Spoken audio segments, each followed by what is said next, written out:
In this video, we are going to be talking about trusting and understanding the addict.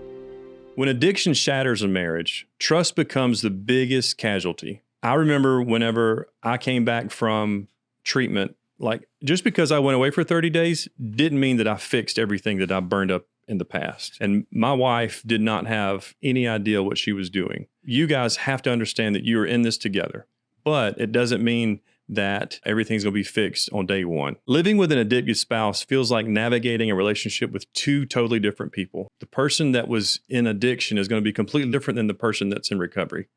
The partner you married and the person controlled by addiction are two different people. While this devastating divide isn't about choice or love, but rather addiction's hijacking of the brain and the brain's reward system, the betrayals and the broken promises leave deep wounds that take healing, and it takes time.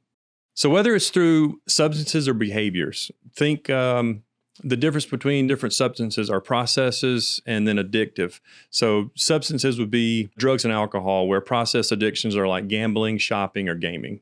Addiction rewires the brain to chase the next high, making your spouse seem very distant, moody, and unreliable, and making you question every word and every action. For me, I burned a lot of bridges with family, with my spouse, with a ton of people, and so there was no trust at all there. I had to gain all of that back. But recovery and trust rebuilding are possible with commitment, compassion, and understanding from both partners. The key is recognizing addiction as a disease while acknowledging the real pain and trust that these issues have created. This means establishing new patterns of honesty while maintaining healthy boundaries and working together to create a relationship where both partners can heal.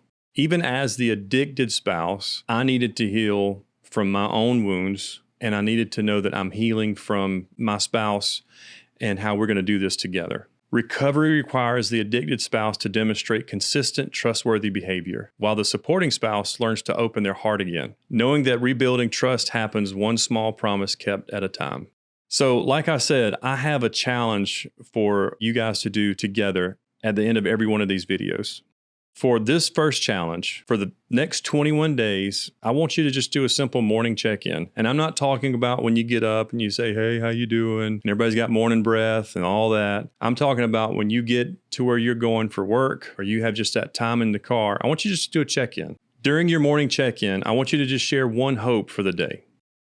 Just one small accomplishment that you hope that you have and one small accomplishment in supporting what they have. So when you get home in the afternoon or in the evening, I want you to spend 10 minutes together. Now, that means you have to put away TikTok, no Instagram, no Facebook, don't talk to anybody else. I want you to just be together for 10 minutes. You can do this. And I want you to just describe one thing that you're grateful for from each other and what support you need going in tomorrow. Okay, I want you to read Marriage After Addiction together.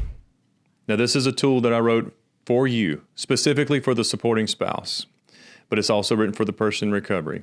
It's a workbook, and at the end of every chapter, there'll be questions for you to answer, and there'll be questions for your spouse to answer. You'll be able to answer these questions together as a supporting spouse and as a person in recovery. I don't want you to have any phones on the table. I don't want any kind of distractions, no kids, just honest connection.